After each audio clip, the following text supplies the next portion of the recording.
How's it going, guys? Hope you're doing well. It's your Canadian brother from another mother, and it's another beautiful day for us to enjoy. So in this video I just want to basically talk about my experience so far in Nigeria, and I'll probably make a full detailed video based on my experience since I've been in Nigeria. But I just want to talk about one of the key impacts since I've been in Nigeria that has actually helped me big time, like moving around and stuff like that.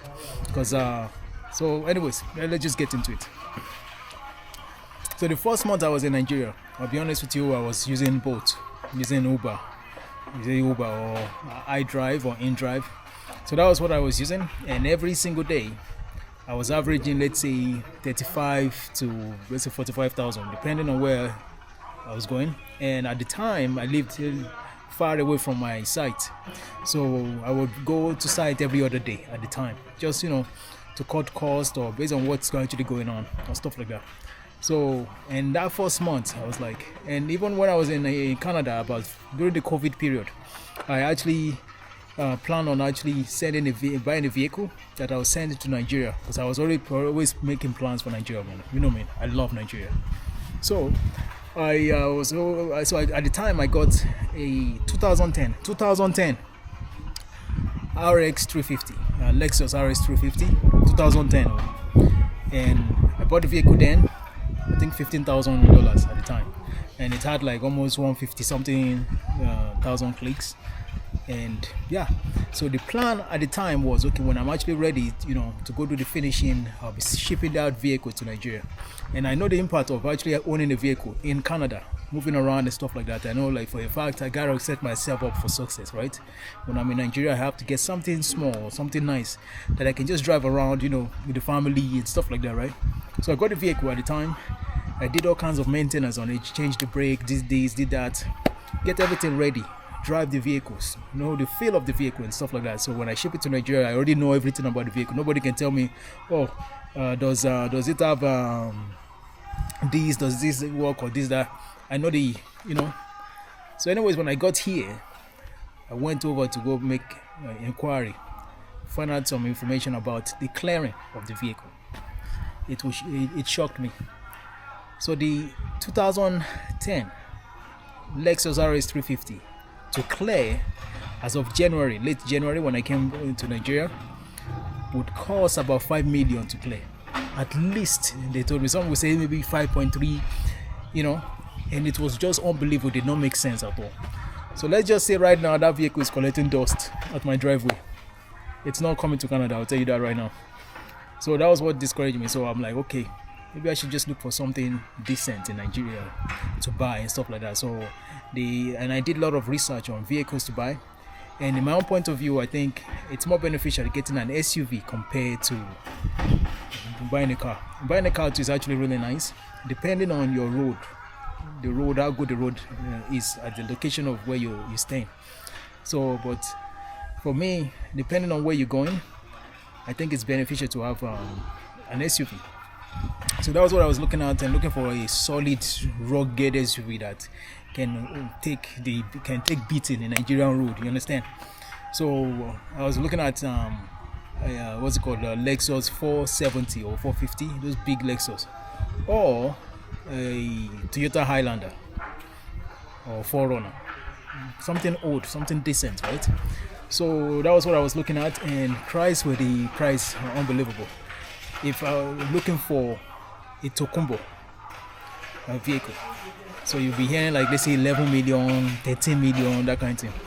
So anyways, I was lucky to actually end up getting this bad boy over here.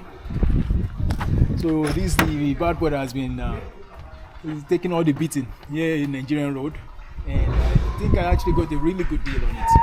So the price I actually got it for was, I think, 6.2 was what I got it for, and it's actually Nigerian use. Just so we're clear, it's a Nigerian use one for 6.2 million. And when you do the calculation in Canadian dollars or US dollars, there's no way you can get this kind of vehicle in Canada less than $10,000 or $8,000 for a fact.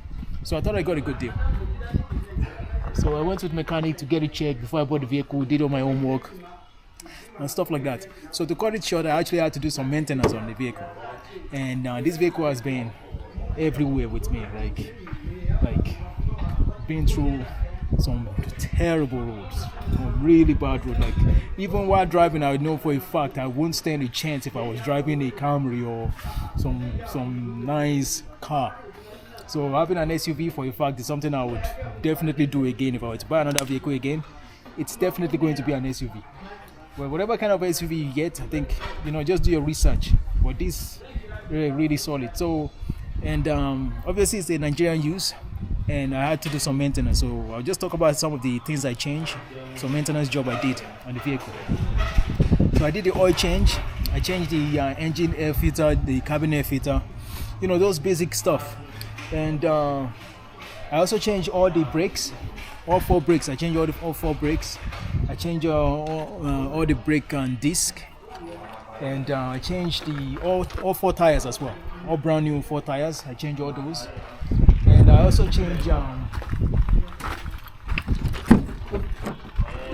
the what's it called? The display that came with it was really bad. Something like that. They already came with that display, so I changed that to a brand new one. I went to Ladipo to go change that, to get that change. And the experience of actually going to Ladipo is another thing. Like as soon as they saw me, holy Christ, man, did they cover me, man? Those boys, man, like, do this, fix that. So I ended up fixing a lot of things I didn't have to fix that I can't even mention, But anyways, I got that done in Ladipo. And another thing I actually got fixed or changed, the previous owner that owned the vehicle did a lot of modification too on the vehicle and stuff like that. I got a tracker on it as well. The guy did the remote start. So I have the remote start was he got to change to a push start, which was really nice, to have a push start, But the issue with the push start the guy did was whenever I actually want to use the push start, it's almost like lock. It was ridiculous, man. It wasn't efficient at all. It was like lock, like you just want to start your vehicle and you are praying it work. So you push and push and push like maybe 4 times, 5 times. So, and sometimes, I won't really care, like, yeah, whatever, like just keep pushing and it will start. But what happened one day that got me to like, what, I'm done with this, I have to change it back to the regular key, was I was at the gas station and it was a huge lineup at this gas station. And it got to my turn. I shut down the vehicle, I got my gas, and you should see the lineup, man, huge. And you know how Nigerian lineup day for gas petrol station. Oh my God! I tried start the vehicle, it won't work. I tried start the vehicle again, it won't work. You won't be surprised, man. Talele, they were just yelling and screaming and stuff like that. I was trying to like start the vehicle. The guy that was saw the petrol was like, bros, what happened now? People were just yelling, come on for the edge, what did they do? So I was lucky to get it to start, and that was it, man. I called the rewire, like, my guy, come change this thing right now. I'm done. So that's the story behind the key. So it's back to the regular key now. And overall, what else did I change? Yeah, that's And there was a time I was going to Arena to go work on an inverter on my portable solar generator business. So I went to Arena, and a downfall vehicle smashed into my vehicle, my bumper. It smashed into the bumper. I got it destroyed. I actually did not take a picture. So basically came out to talk about it and stuff like that. And they, as it is now, they try deny it and stuff like that, man. And I thought about it like, man, what are you going to do? Man, my guy, just they go. So in Canada, one time I had a winter beater. I I had a Corolla that I drove to work, and I ended up in the ditch one. It was a Christmas Eve, so I busted my bumper. And guess what? As far as I'm concerned, in Canada, when you have any issue with a part in your vehicle, based on my experience, it's what they will suggest for you is to replace it. Everything I replace. So I thought that was what I was going to do for the bumper. I took it to a panebita. As soon as you saw it, oh, don't worry. And they fixed it. And I was really surprised. I think it cost me, oh man, I wish I took a picture of it. It was destroyed. So this was the same bumper, and the guy fixed it, resurfaced it and everything, and it was all done for like, let's say maybe maximum, I think maybe 18,000 naira or 16,000 naira was what I spent. And it was unbelievable. It was beautiful. Because in Canada, the Corolla, I actually had to change. It was like maybe 2010 Corolla or 2009 Corolla. I actually had to change the bumper. And another thing that I actually got fixed was the exhaust. The exhaust got busted. I think the first 2 weeks I got the vehicle, it was just sounding like just really bad. I've had exhaust issue with my Ford Explorer. It was really bad. Guess what they did? Took it to Ford dealership, took it to other places. I had to replace it. I ended up replacing it for I think I ended up spending like 1,200 to replace it. I ask if they can get it welded or stuff like that. And they're like, oh, they would have a welder. This is that. I ended up replacing the whole full pipe. So in Nigeria here, it was awesome. All they did was patch the what's it called? The exhaust. The exhaust pipe, and it's been good ever since. So right. So if you just want to spend that money, just do the maintenance on it. Change what needs to be changing, what needs to be changed. This vehicle now drives really smooth, drives solid. It has been through, I will tell you right now, it has been through like unbelievable. Drive to people's farm and stuff like that. It's been through a lot. And if I had a car, would not stand a chance at all, for a fact, in some road I've been on. So yeah. So that's that in regards to this vehicle, and it has definitely helped me save money for sure. And another thing also is regards to the driving in Nigeria. I know my wife used to argue like, oh man, I will never drive in Nigeria, and I think that it's actually a lot easier driving in Nigeria than Canada. I know it's kind of weird to say, because in regards to the road network, I use GPS, Google Map when I'm driving. And if I use Google Map in Canada, sometimes I get lost. I'm not going to lie. And in Nigeria, yeah, due to the road infrastructure, it's beyond easy. It's very easy to use Google Map here, first of all. And secondly, the way the people rush while driving here, I will just slow down, like, yeah, go. And even sometimes you see some drivers, they will be extremely surprised, like even wave, like thank you, like, stuff like that, because I'm not rushing for anything. And in regards to getting petrol, I think Mobile, NNPC, Total, people will tell you they're more accurate. The reading, the meters are more accurate, and the pricing are a lot better. And when I go buy gas or petrol, the lineup is always huge. So what I do is actually go to just regular gas station, because I'm not gonna stay on the lineup to save 2,000 naira or 3,000 naira. No, I'm not interested in that. So I just go to any gas station. So I have no issue going to any gas station. And I've actually bought a petrol for like, let's say 9.50 per gallon or per liter. Sorry. Recently there's been a scarcity. So what I do is just go to any gas station. Like I'm not interested in standing on lineup to save 1,000 naira or 2,000 naira or 3,000 naira. I'm not interested at all. So that's that in regards to gas. Actually, in regards to police, as far as I'm concerned, it's a little bit, I don't know. It depends on how you see it. In my own opinion, they will just just have me stop. And before you know it, they'll just start hailing you and stuff like that. And, hey, my brother, how you doing now? My brother, how you doing? This is that. Just find them something for pure water or stuff like that, and you go your way. And that always happens when I'm in Lagos. As soon as I enter Lagos, I must get stopped. Like, it's a must. I don't even understand at all. At least twice when you're going into Lagos and you're about to leave Lagos, I always get stopped. And yeah, so yeah, that's that. There was a time I got stopped because I drove on one way. mistakenly, like you should see the sign, man. It's like they just wrote like the smallest sign, so people can easily miss it.